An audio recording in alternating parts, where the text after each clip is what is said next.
And today I have with me my dear friend, Dr. Michael Ryce. Hey, Michael. Hey, delighted to be here. Awesome to have you here today. Thank you. Michael wrote the foreword to our book, 21st Century Superhuman, and we have honored each other's work for probably over 30 years. Michael is moderator of a document called the Khabouris Manuscript, a 168 AD Aramaic document that changed the course of his life and began his teaching of what a real true understanding of how our minds and hearts operate in this world. And Michael, your work is amazing. I love it. I'm excited to hear what you have to share with us today. We're in part 3 of this series, and I think this material will fit in really well. So do you want to share just a little? I know you work with a number of translators around the world too. You're not the translator, but you've been able to bring forward this material in a really user-friendly way, and something that you say, if we had understood this 2,000 years ago, we'd be living in a different culture right now. So we're aiming towards a culture founded in love where humanity lives in peace with enough for all. So why don't you go ahead and share with us a little bit about what you're up to? Well, probably the first thing to look at is that everybody in the world is living a life exactly as they want it to be. Their lives are precisely the way that they want their lives to be. And most people are like, wait a minute, you don't tell me that. That's ridiculous. You haven't been reading my mail. This isn't the way I want it to be. Well, the challenge is that most people don't know where their wanter is or how it works. If you look into the ancient Aramaic, and actually the manuscript goes back to about 164 AD, and there's no actual translation work being done on it right now. It's kind of on hold. There has been some editing done recently. And what we've looked to do is to decode the first century words in the Aramaic language of a culture. For instance, the Persian culture lived for 3,000 years under the Aramaic language without a war with any of its neighbors. And so what we've worked to do is to understand the first century meanings of those words and how this whole process of creatorship works. When you look at the idea that we're made in the image and likeness of the Creator, and that the Creator, of course, creates, then we must, by nature, be creators. So did you say they lived for 3,000 years under the Aramaic language without having war with their neighbors? Without a war for 3,000 years. That is so cool. I never heard that. That's very cool. Yeah, powerful. I don't know, for some reason we keep getting like a little wave of sound. It must be something in our connection, because I'm in Costa Rica and I'm remote in Florida, so we're gonna just keep talking through it, and I apologize for the little dissonance. All right, well, maybe I'll bring, does that make it any clearer? Maybe if I hold this microphone, is it looking different? Possibly, just go ahead. Okay, so then recognizing that there's a level of the mind where power tends to accumulate. It's actually an unnatural level of mind for a human being. And it was spoken about 2,000 years ago in the Aramaic, but because we don't have definitions of those words, I love what Vladimir Lenin says. He says, one of the few things I admire about what Lenin said, he says, if you can change the meaning of a culture's words, you can destroy that culture. So we hear this statement being made 2,000 years ago, and the Greeks translated as take care of the heart, for out of it are the issues in life. And you go, what does that mean? Does that mean my little pump here in my chest sets up all the issues in my life? No, of course it doesn't mean that. You've got to get back to those first century Aramaic meanings. And virtually every key word and every key concept out of those first century teachings has been turned around inside out, upside down, and backward from the Aramaic. You know, why can't you transfer a culture, as Lenin says, if you change the meaning of that culture's words? Because culture in the human realm is transferred primarily by words. You change the meaning of words and the culture is not transferable. And so, you know, let's imagine, just for an example, let's imagine that that you are the best translator of Russian into English and English into Russian on the planet. And we're doing a set of workshops. Here I am in Allenton, Florida. But let's imagine you're here and you have a home. And I say, gee, no, contact him over for that workshop series. And I know you've got an extra room in your house. Could you house him and translate for him? Because I don't speak any Russian. He said, of course, I'd love to. That'd be awesome. And so he comes over and, we do a week of workshops. We have dinner a couple of times. We get together for lunch. We have a really great time with this guy. And at the end of the week, I say, Cary, I just really want this guy to know what I think about him. Would you tell him that I think he's really cool? And you turn to him in your best Russian and you say, Michael thinks you've got a low body temperature. Translated my words perfectly, but you didn't say a word about what I meant. The Aramaic language is an idiomatic language. And in an idiomatic language, you don't translate words, you have to translate idioms. And so a statement was made about this thing called the heart in Aramaic, take care of the heart for other the issues in life. And up until just a few decades ago in the West, we couldn't translate that word. 2,000 years, we didn't know what the word meant because we had no such concept until Freud, who, interestingly enough, got a Nobel Prize for discovering the unconscious. No more discovered it than fly in the air. It is fully described, it is fully understood, and the syntax of the language in Aramaic includes the unconscious mind. And so what Yeshua was saying 2,000 years ago is, take care what's in your unconscious, because that's where your wanter is. That's where the power is. And that's how you create what happens in your life. So if you put hate into your unconscious, then hate is going to show up in your world. It's a creative process. That's just the way it works. You put fear into the unconscious, and that's the way it works. You get things to fear. That's creatorship. And so if you look at this, and we're on key number 3, correct, of the 21st century superhuman ideas, well, 2,000 years ago, Yeshua gave 6 keys for being a first century superhuman. No different than a 21st century superhuman. Wow, that is awesome. He just did it 2,000 years ago. I love that. Same thing. Cool. You hear the purpose of his word. We think from the way people talk about him, classically, his name is mistranslated, interesting, into Jesus. Wasn't his name at all. His name is Yeshua. And it gives a really crisp, clear definition of why he's here. And I would suspect that this would probably fit a description of your book. Why do you share that book with people? Do you share that book to bring them life and bring it more abundantly? Would that be an accurate definition of a 21st century superhuman? Somebody with abundant life? So go back to Yeshua 2,000 years ago. He says, I come to bring you life and bring it more abundantly. Absolutely. Here's how you do it, folks. Here's how it's done. Yes. And if Yeshua sat in most circles where they're speaking about Yeshua's words today, he'd say, that's all Greek to me. Because the Greeks took it over, they killed his body, and then he killed his teaching. He disappeared him. Because kings don't want us to know how creation works. Because kings can't co-opt our creative process through unconscious dynamics and run our lives and reap the wealth from us. So if we're going to actually function as humans, real, true, actual humans, and compared to what's called human life today, it's difficult to even find human life on the planet today. Actually living as a human being, and we have a simple experiential definition of the word human in this work that we've developed, and it's an experiential definition because the head can't contain words big enough to describe human life, but just hold a newborn child. Have you ever held a newborn? If you were to, in one word, sum up the essence of the newborn, what would that word be? Joy. Joy. So that's a question that Jeannie, my wife, and I have asked of tens of thousands of people all over the globe. And 100% of the time, doesn't matter what culture we're in, the answer is always some variation on the theme of love. It's joy, it's beauty, it's power, it's peace, it's sweetness.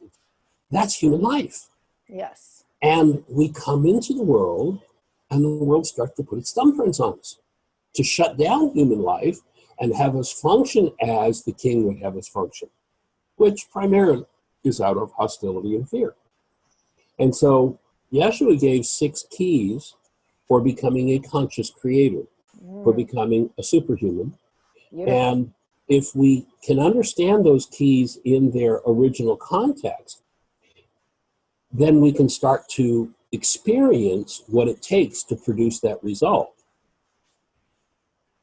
The problem is that most of those who read those teachings translate them into other languages. I mean, if you look at the average person who's up there pounding on a lectern something about scriptures, how often are they screaming and yelling at us about hell and damnation and punishment? So obviously a person who thinks that it could possibly have anything to do with the Creator, love, has to be mistaken and can't tell us in words how to achieve the result of living like a superhuman. Can't do it. Only the person who has the experience can start to describe the experience, and it's difficult for one who's even had the experience to just try to describe it to someone who hasn't. And so the keys become the whole bottom line to of our where the whole man of Yeshua, and getting into the actual teaching of how to produce the result of living as a human being, how to truly experience living as a human being. And so the keys that are given, the first one, the most important thing to know, as I see it, in his teachings, and we hear the Greeks saying, the eye is the lamp of the soul. If the light for you is darkness, how deep will your darkness become? Now, think about that for a minute. The eye is a lamp. Gee, I looked in the mirror and I could see, something in there, but it sure wasn't turning the lights on in the room. And if the light is darkness, how can light be darkness? That doesn't make any sense. Let's go back to the first century words. Yeshua is telling us that the construct in our minds called perception, which the Greeks translated as the eye, because it's the organ with which we think we see, we call it sight. There's another whole story behind that. So he's saying perception, the construct of the output of your mind, is a guide through your earthly life. If your lights are out, if darkness rules your perception, then how deep will your darkness become? So let's use an example. We go to Mammoth Cave in Kentucky. If you've never been, have you been to Mammoth Cave? I think once upon a time, long, long ago. I mean, it is unbelievable. I mean, it is very appropriately named Mammoth Cave. So imagine that we tell somebody, we have a clear plastic bag with $1 million worth of diamonds in it. It's sitting right out in the open on the wall of the cave. If you can find it, you get out of the cave alive with it, it's yours. And we are going to give you a pen light. And with this pen light, of course, you can see one tiny little part of the cave at a time. Smallest little fragment of the cave at a time. Imagine I sit still for 5 hours and finally shining the pen light into one little piece of the cave at a time. I see the diamonds. And I go rushing off to get the diamonds. But of course, I keep the light on the diamonds so I'll know where they are. And I don't use the light to show me the 30-foot pit that's in front of me. I'm not getting out of the cave alive with the diamonds. Perception is like that. That's what Yeshua was saying 2,000 years ago. So there's some interesting Harvard research that says that the construct called perception comes from a space where 10,000 brain cells are. There are actually 10,000 measurable units of electrical activity going on in the brain. And the max amount of data that you can see in your mind is 9 bits. So the construct that you call perception, people have been taught to believe, mistakenly, that they have a set of windows that they look out into the world with. You don't have any windows to look out into the world. Your eyes are one-way devices. They bring frequencies in. We don't see what's out there. Based on the frequencies that come in and the content resonated in us, we build a construct that looks like, or what we think looks like, the world out there, and that picture's painted on the inside of our eyeballs.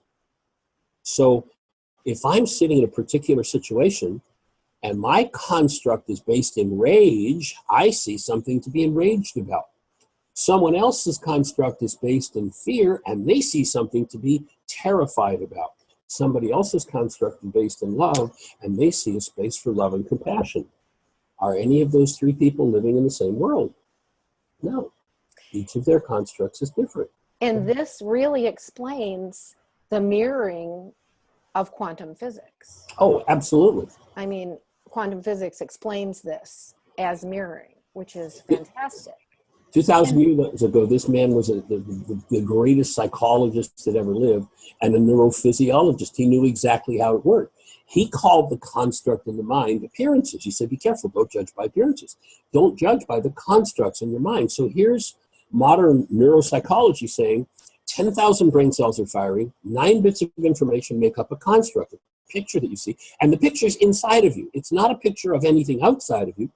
It replicates to a degree what's outside of you, so you don't bump into the furniture, but it's not what's out there. It's a picture created by the internal firing of brain cells that's meant to be a guide for your earthly life. Beautiful. So you recognize, and I think this is the first key to being a first or 21st or whatever century superhuman, is you got to know what your guidance system is made of and how it works, or you won't know how to drive it. And it's meant to be plugged into a particular power supply. So Yeshua says, when they say to him, you know, you're teaching us all this stuff. What's most important in all this stuff you're teaching? He says, there's a filter in the frontal lobe. I'm going to give you the Aramaic long form before we do the Greek short form. There's a filter in the lobes of your brain called Rachma. And if you keep everything you see will be based in love. It's the fuel, the power supply that's meant to fuel your perceptual mind. Michael, you glitched out for a minute, and I'm going to ask Okay. you've got so much power coming through, you're glitching out every now and then, but that we lost a part of that sentence there, so Okay. if you could repeat that, that would be helpful. And Okay. just kind of stay calm because there's a lot of power coming through and it's glitching us out a bit. So what he's saying is that if you can keep your perceptual mind plugged into a proper power supply, then, and this is again the Aramaic understanding of this phrase, I'll give you the Greek in a minute, then your perceptual world will be fueled properly and always give you the highest and best possible. Aramaic long form. Short form, the Greeks tell us that he said, love God, love neighbor as you do yourself. Not even a shadow of what was said in Aramaic. What he's saying is, the word that was translated by the Greeks as love is rachma. It's a filter in the frontal lobes of the brain. If you keep that filter active, then all of your perceptions will be the highest and best possible. And then, tie it back in with the phrase I just spoke of earlier, if the light for you is darkness, how deep will your darkness become? Hostility and fear in Aramaic are darkness. He's saying, if your perceptual construct is accompanied by hostility and fear, how deep will your darkness become? How insane will your life become if you live in that hostility and fear-based state? So Rachma becomes the first key. And maintaining a perceptual system that is fueled properly. You know, anybody got a device in your home or your office or your shop or your car that if you unplug it from its power supply works really well? Nobody has such a device because nothing works unless it's plugged in. The human mind does not work properly unless it's plugged into the power supply it's designed to become plugged into, or to work with. We come in plugged into a proper power supply. The world does its best to unplug us. So first order business. Perception is designed to be fueled by love. If you lose that love, then darkness will destroy you. Keep plugged in, keep connected to the active presence of love, and all will be well in the world. And that is Rachma. which is in the frontal lobe of the brain. And what I teach repeatedly is to breathe and smile to open perceptions and intentions of love. It literally neurologically connects us with that Rachma system. And there's other pieces beyond that, but it's the base core of how we get to that love God, love thy neighbor, love thyself. I mean, how do we do that? We do it by activating our true system. Correct. Activating it and then emptying the system of what doesn't belong. But that's one of the other keys. Absolutely. Critical. So perception is a guide or the light for your earthly life. If your 9-bit mind is filled with hostility or fear, how deep will your darkness become? Plug it back into love before you do anything else.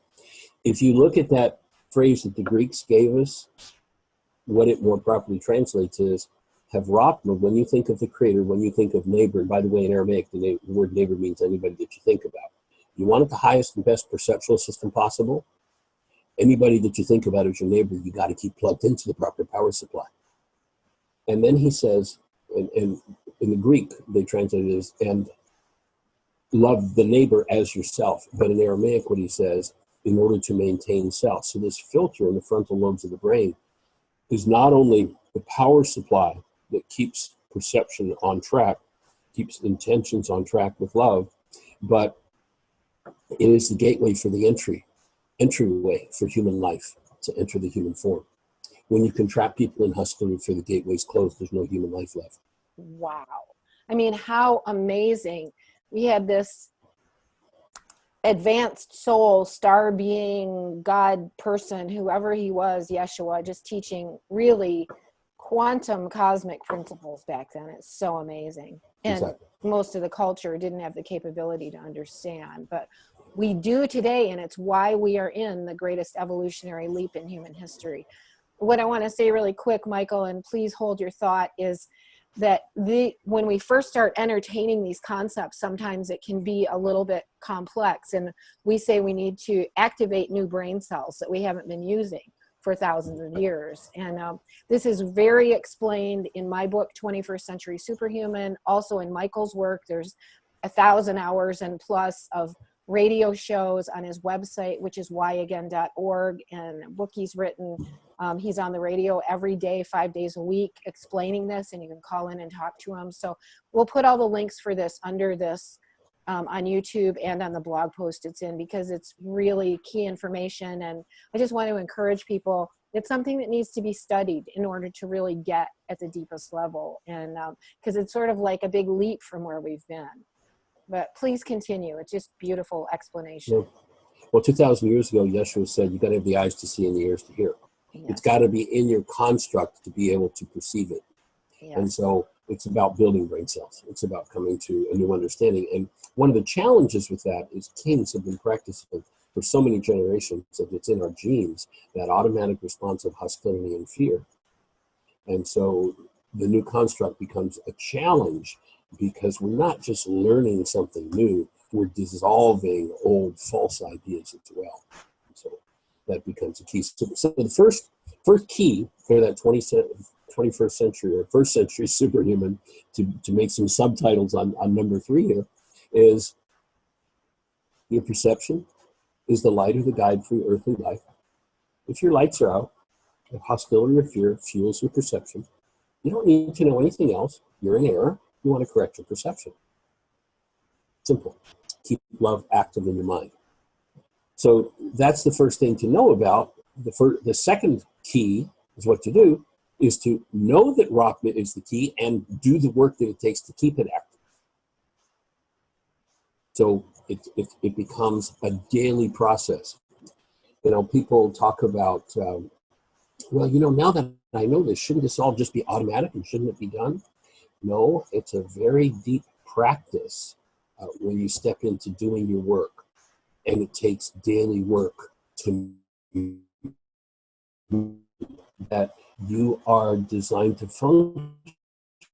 We are love-based beings in a world where it's almost gone. I remember I was doing some research on this about a year or so ago, and I came across a quote from a 1st century BC rabbi who said, and this is 2,100 years ago, in a world where there is no human life, we must each strive to be human. The striving to be human starts with knowing that I can keep this filter open, this space of rock, this space of love in my mind, regardless of what everybody else does. And when I can't do that, you know, and I can talk about how, well, yeah, but look what they did. They're doing terrible things. They're destroying. Okay, great. I understand that. But that's not what takes you out of your connection to love. So in the space of someone who's doing crazy, bizarre, off-the-wall things, the first order of business for me is not to fix or correct them. The first order of business for me is, what's my work to keep me plugged into love in the presence of that? Because when I do that, I'm empowered to bring healing to that situation. When I get lost, when I get lost in my own rage and guilt and fear and anger at what I believe is at what's going on out there, I'm now part of the fray. I'm now supporting the insanity by the energies I'm engaging in. I'm a house divided against myself. I want things to be loving and wonderful, and they're disgusting, so I'm going to turn on the disgust side. I need to remember, second key, to keep love active in my mind 24/7, 365. Big key in the whole process. Yes. The third key in this subtitle for the 21st century superhumans, to me, would be, what's the most important tool? We've gotten the most important thing to know. We've looked at the most important thing to do. What's the most important tool? Well, if I come from 1,000 generations of hostility, fear, rage, guilt, grief, pain, drama, and trauma, and I don't know how to remove those viruses from my structure, then I'm in trouble. And nobody's given us the removal tool. We were told by the Greeks that we should forgive others for their failings because they don't know what they're doing. And yet, when one actually understands first century Aramaic forgiveness, you will never even forgive another in a million years. Stop forgiving people. Stop forgiving yourself. Never do it again. Forgiveness is a tool in the first century with which you went inside yourself and removed the root of your hostility or fear. So the most important thing to engage in as a tool is whenever hostility or fear comes up in you and in the initial phases of doing one's work. And my experience is that for people to start to really truly shift, we're talking 4, 5, 6, 10 years to really start making deep gut level shifts because we've got so many generations. I mean, if you do the math, in just 30 generations of your bloodline, there are in excess of 1.7 billion people. Every thought, every feeling, every inclination, every behavior of those generations is in our genes. If the situation in the world calls forward something from great-great-great-great-grandfather through resonance, then that's going to come up and it's going to tend to take over my thought system, my behavior, and my creative process. That's something from the unconscious becoming the controlling factor in my life. It's interesting, in the Aramaic, it's the only language on the planet that I know that conscious built into the syntax of the language. If you add the suffix uta, O-O-T-A, to a word, that means that something from the unconscious is impacting perception, decisions, and behavior. So that is amazing. It is amazing. And so when I realized that those things are there lying in me, and in the Aramaic, they were metaphorically spoken of as the sins of the fathers. They said that you pass the generations. First of all, you look at that word sin, and it's an archery term. When you fire at the target, you miss the bullseye. That's all the reasons. It doesn't have anything to do with the Greeks. Let's just repeat that, Michael, because you yes. pointed out again. Sin is an archery term that means missing the target. Correct. And the target is connecting with our true design, which is love. Correct. Yes. Perfect. And then we have the Harvard statistics that tell us that 95% of our data is unconscious from this generational data bank. And we've only got 5% that we're actually functional in. So when this old data is coming up, we need this removal tool, which is called forgiveness, which was translated as letting someone else off the hook. Greek pardoning Greek pardoning. was put in the place of forgiveness. And So, true forgiveness was removing this data from ourselves when it comes up. And I know, go ahead. correct. Well, you hear Yeshua say, you must forgive heart, heart state, back to the heart being unconscious. He's saying, whatever's in your unconscious that you put into your brain's image of picture of someone else, and you say they are this kind of rotten, you're describing your own rottenness, not theirs. The perceptual mind always tells more about the source of its perceptions, the constructs that it makes, than the world that it thinks it's looking at. So when he says you must forgive from your heart, everything that you rage at somebody else for is your work. And so forgiveness is the tool with which you go in and remove every virus of the generations. When you realize that, that one particular phrase, 4 generations, that's 31 lives. I mean, stop and think. On planet Earth, in the last 75 years, we have slaughtered over 170 million people. Who of us has not been impacted by that in the last 4 generations? That's about 4 generations in the last 75 years. Those numbers come from Columbia University. So many people we've thought, who wasn't impacted by that? Who doesn't have grief and fear and pain and rage from that in their generational patterns? And so every time I confront something of that fear and rage and guilt and such that comes up, perceptual system, third key to being a 1st or 21st century superhuman is to remove that from my system so that it can no longer impact my perception, decisions, and behavior. And so how do we do that? So, excuse me, I have an alarm for my radio show. So short form of that, and people can go to whyagain.org, and over on the right-hand side where all the social media things are, the bottom one is YouTube. Just click that. There's a 24-minute PowerPoint presentation that lays out the core of the whole forgiveness process. Literally 35 years of my work in 24 minutes that a friend of ours put together for us. But in the context of our conversation, the perceptual system is driven by goals. That's the driver. If you want to print to your IBM printer, you've got to have a print driver for that IBM printer. And when you do, it drives the output of the computer so that the printer can understand it. The thing that drives perception is the goals that we load. If we load a goal that recruits information from the unconscious that's based in hostility or fear, then what will happen is our perceptual system will be filled with hostility or fear. And because we've been taught that we've got windows to look out into the world through, we'll think that the cause of our pained perception is out there.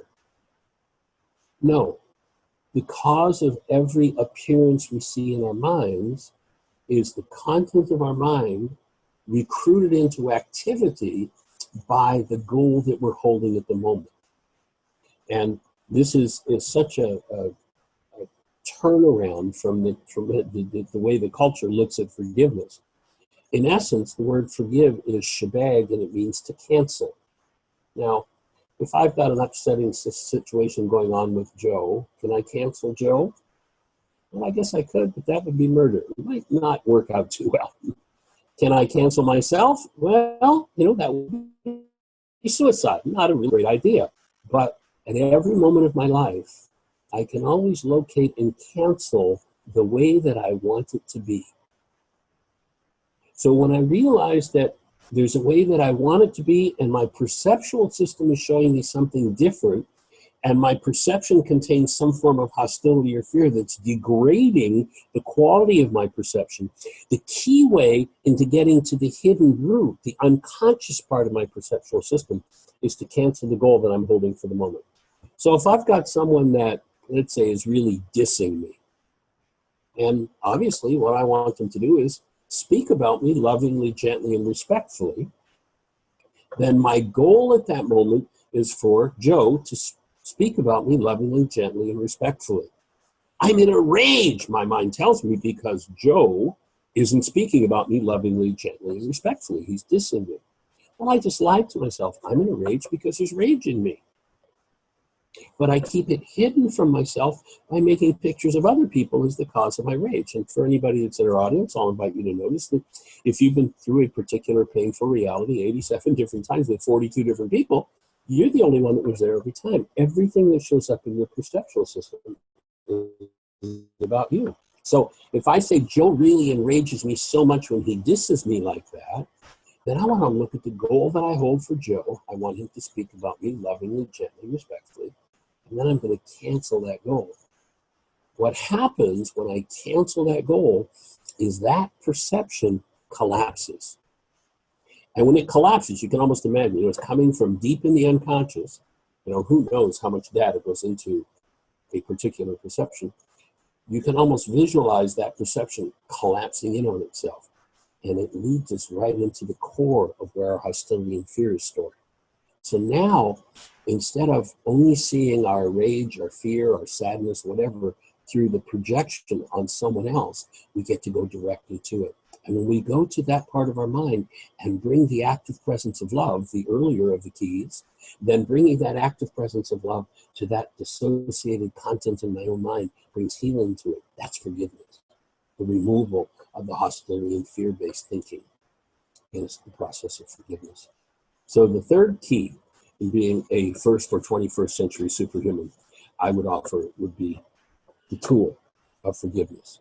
And the short form is that's how it's done. If people go and, jump on the YouTube link, there are, several dozen audios or videos on our YouTube channel, but in particular, look for the PowerPoint, and that will just go through in a very succinct way, 35 years of understanding of how the forgiveness process works. I know I listened to many hours of your radio shows and was able to, kind of get how this worked in my own system. And in a way, it's kind of, in modern terms, it's kind of like defragging the computer, because really it's almost like we have a computer program inside of us, and it's got some old data in it that needs to be removed. And this is the removal tool. And it's a quantum tool. It was taught to us by Yeshua in the Aramaic, and it was actually even held in the Aramaic language. Yes.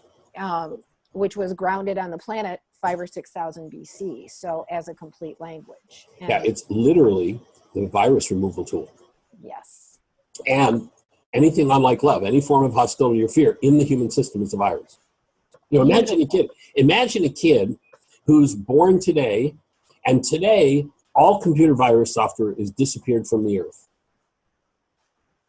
And 20 years from now, he's grown up and he's studied computer science and he's a computer genius, and he goes to the office every day and he spends 7.5 hours of his day fighting off viruses on his computer, half hour of productivity. And he says, I had a really great day at work today. I got a whole half hour of productivity. The other 7.5 hours I spent removing viruses.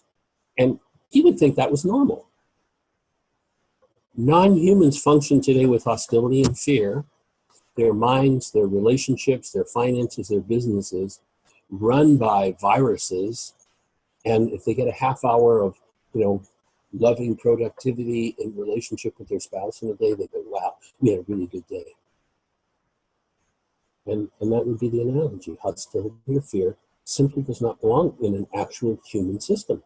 Right. And we're really designed to operate without blame, fear, judgment, hostility, and control. And once we learn this removal tool and how to get rid of those things when we see them being mirrored to us in our reality because of our own old data, we really change our lives. And I can testify to that. It's fantastic. And it doesn't mean it doesn't mean that challenge is over. It's a walk of mastery, but it gets easier, as we learn how to remove this data and how it works.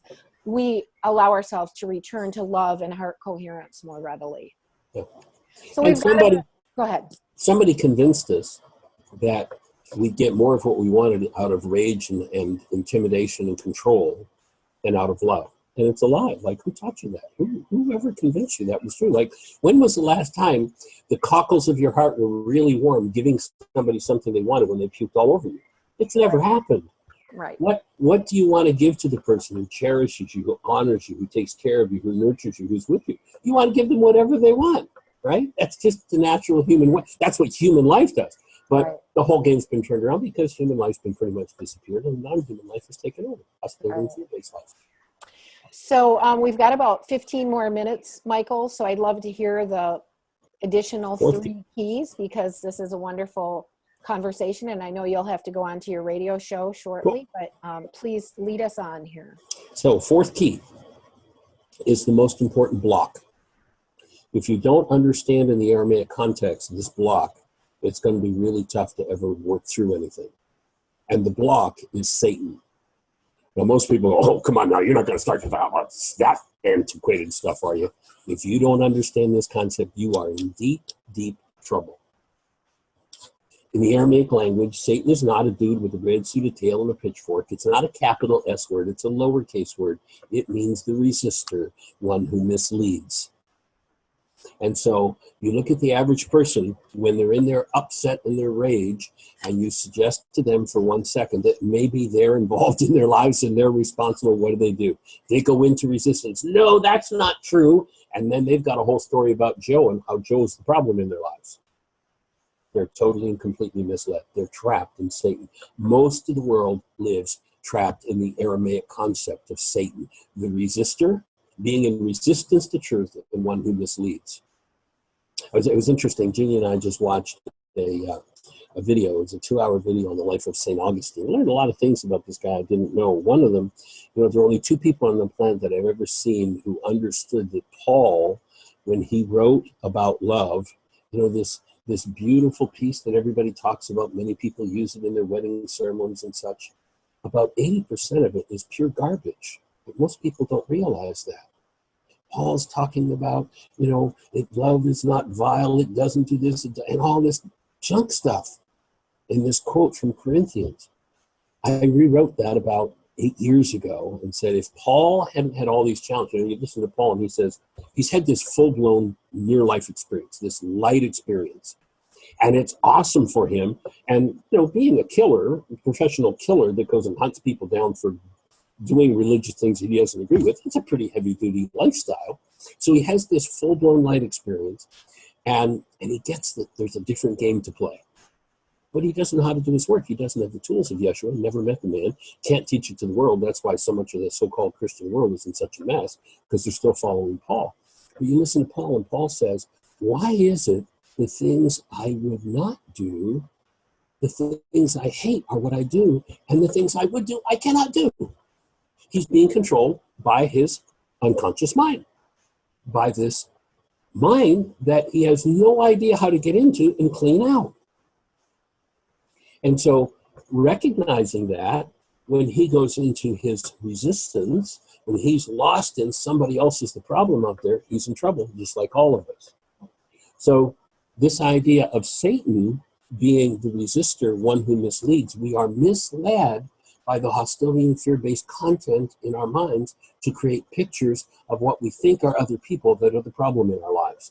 And most people live all of their lives trapped there because they actually think they got a pair of windows that look out there in the world.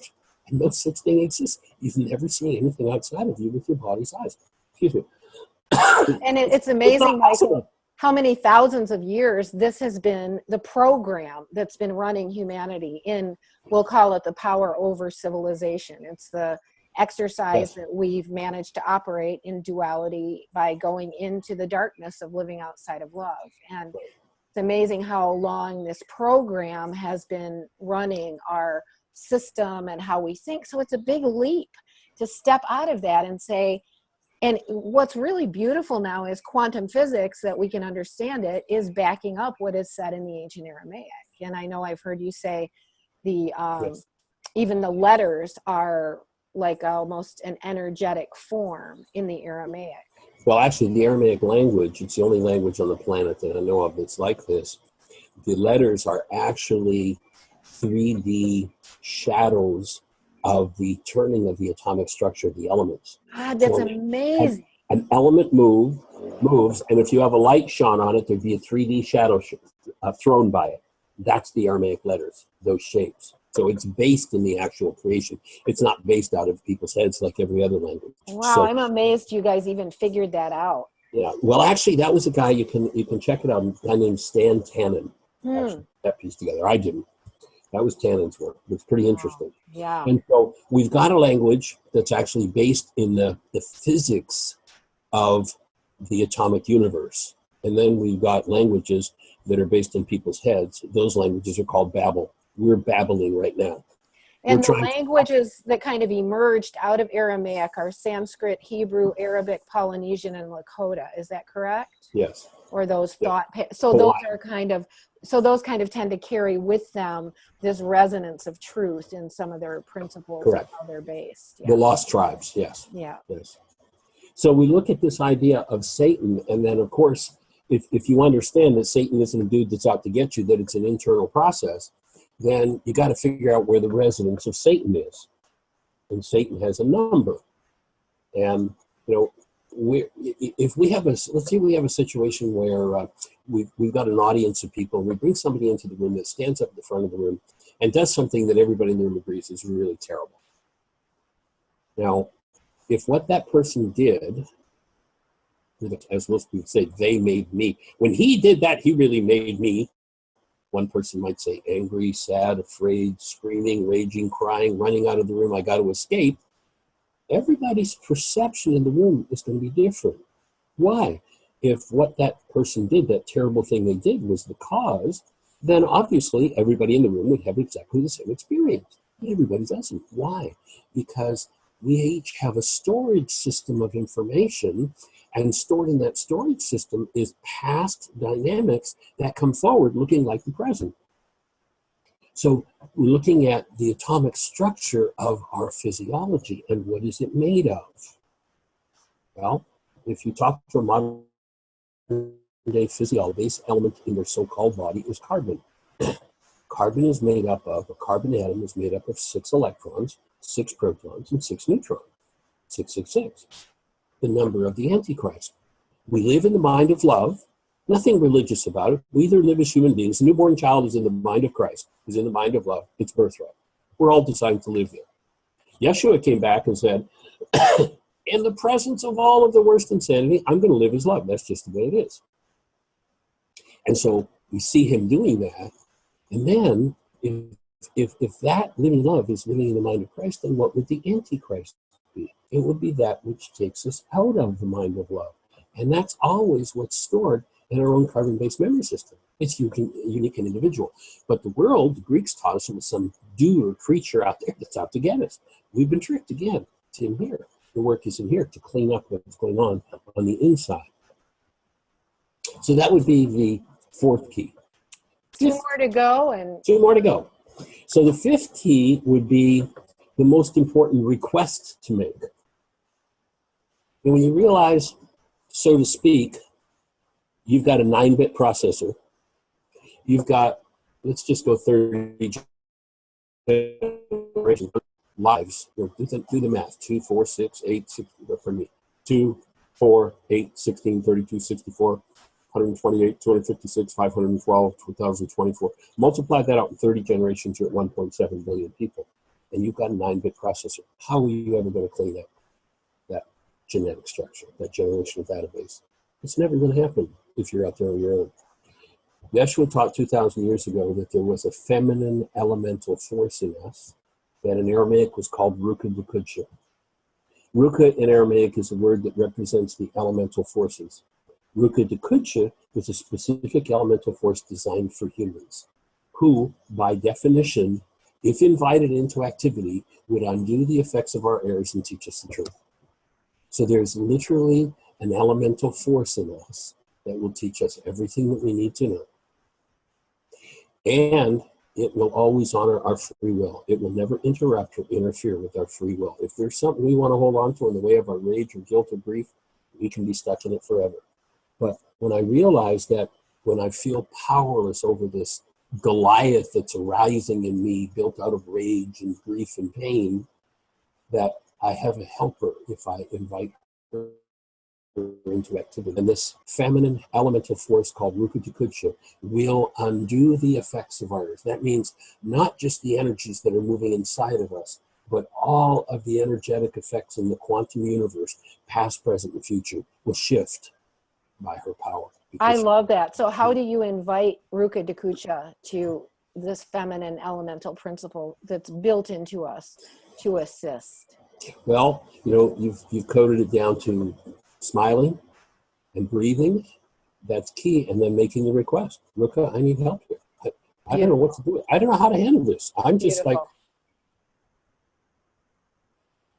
I need assistance. I need support. But you go back to Yeshua talking about this feminine elemental force to the one of the elders from the temple, and he tells this elder about it, and the elder's like, what are you talking about? He says, well, you an elder of the temple, you don't know this. And then he talks about a different elemental force that they do have some understanding of. He uses the example of the wind, which another is Ruka, the wind. He says, the wind, you don't know it directly. You know that it's been here by the effects it created, but you can't know it directly. We can't know this force directly until we undo our hostility and fear and we live in connection with that physiological presence of love in us that will guide us and direct us when we ask for support. Beautiful. So that would be the fifth key. And then the sixth key in Aramaic would be one's prayer life. And here's another one that's been totally turned absolutely backward, because we've been taught that prayer is putting order into the cosmic gift catalog. Nothing to do with it. Prayer is not about telling God what God should be doing for us today. The word prayer in Aramaic actually means to set a trap for love or for God. And most people, what do you mean to set a trap for God? What does that mean? My background's in physics and electronics. Every energy system has an antenna. Antenna systems bring through more power by aligning. When I come into alignment with the elemental forces in which I live, move, and have my being, then power flows through me. This specific antenna, of all the antenna of the creatures on the earth, this one called human, is designed to actively capture the active presence of love and bring it into the world in full activity, and to be able to do it consciously. So prayer, if you look at the Lord's Prayer,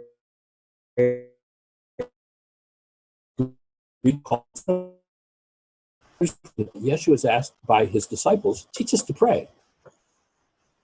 Oh, I'm not hearing. We lost you for a second, so Okay. just if you can start your sentence over again. So you look at the disciples, and they said to Yeshua, teach us to pray. Now, if let's say I were a voice teacher, and I said to you, I can give you voice lessons, and you said, well, Michael, teach me to sing. Would I break into song to teach you to sing? No, I'd give you some instructions on singing. Oh, here's how you work your vocal cords. Here's how you need your mouth to hold. I'd give you instructions. So the disciples said, teach us how to live as the active space of love. And so he says, here's how you do it. He's not giving words to sit and repeat on Sunday morning. He's saying, here's the how-to. Here's the instruction set for living as the active presence of love. And so the sixth key that he gives us is we need to move through the world, align with and as the active presence of love. And as we do that, that presence will bring healing to any and everybody that we touch. Beautiful. You were kind of connecting it to the Lord's Prayer, and we kind of lost you there. Oh, okay.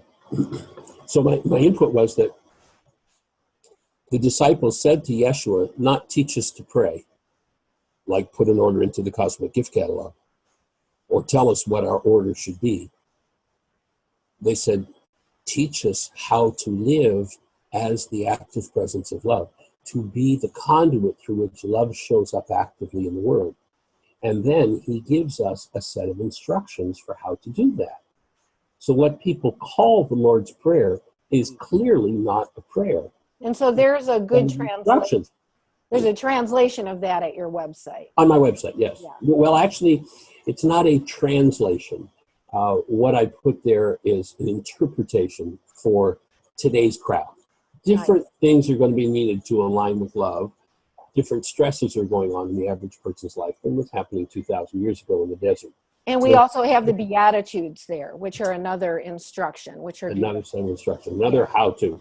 Yeah, it's all about the how-tos. Mm-hmm. And the how-tos are basically lost in Greek, and that's why most people are running around, come to bring the love of my master Christ, but if you won't accept it, I'll kill you. So do you want to go through our 6 keys really quick, and then I'll just do a closure with how to access more of this information? Sure. The 6 keys would be, first of all, you need to know that perception is the light for your earthly life. It's meant to be fueled by love. First key. Second key is the most important thing to do is to keep this filter, Rachma, open. Keep love present within your physiology, 24/7, 365. The third key, the most important thing to do is to be continuously removing that which is unlike love so that you can fulfill that living in the presence of love. The fourth key, the resistor, the one who misleads, is inside of us. It's all the data stored in carbon-based memory that presents itself as a present moment experience and convinces us that it's a live experience right now. Anything that is replayed out of the cellular structure from the past and is formed into pictures is a lie.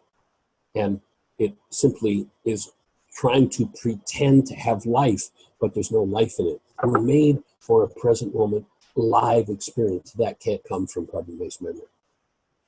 And then the next to the keys would be the most important request to make would be to ask Ruka for support, Ruka Dakucha, that feminine elemental force, to continuously bring her into activity so that you have awareness of that guidance system that's there for you. And then the fifth one would be to know that the word prayer means to become the space where active love shows up in the world. And so you make a goal of every instant of your day to be living in that presence of love, physiologically, mentally, emotionally, relationally. Michael, I want to thank you so much. It's just so well put, and there is a science to this. It's not we're not accidental tourists here, and we have come forward in the time when the Christed consciousness will fill humanity, and that is the time called the shift of the ages by the ancients. We can call it the Buddhic consciousness because Buddha also used the Aramaic language. So, and I believe Zoroaster did as well. So these teachings have been attempted to be brought through to humanity for a very long time. Sorry, a little buzz behind me here. So Michael's work can be found at whyagain.org, W-H-Y again. And you're going to do your radio show right now, 5 days a week. People can listen to you live. They can ask you questions about their personal lives. There's over 1,000 hours of radio shows that they can listen to at your website. There is a lot on the Khabouris manuscript, the Lord's Prayer, the Beatitudes, some of these beautiful teachings, 5,000 pages at your website that you and your beautiful wife, Jeannie, maintain. Actually, it's up to probably close to 8,000 pages now. Wow. Thank you and Jeannie so much for the work you're doing, traveling from place to place and continuing to teach these things. And thank you for being here with us today. These really critical keys to how to be a 21st century superhuman. There's a science behind it. Yay. I admire what you're doing. Blessings. We'll look forward to the next time we get face to face. Take care. Thank you so much. We'll do another show. And I want to just thank everyone. Please breathe, smile, align with the love within you, and learn how to offload your own old data so that you can live in this joyous newborn human state. Many blessings to all. Much love and see you soon. Thanks, Michael. Bye-bye.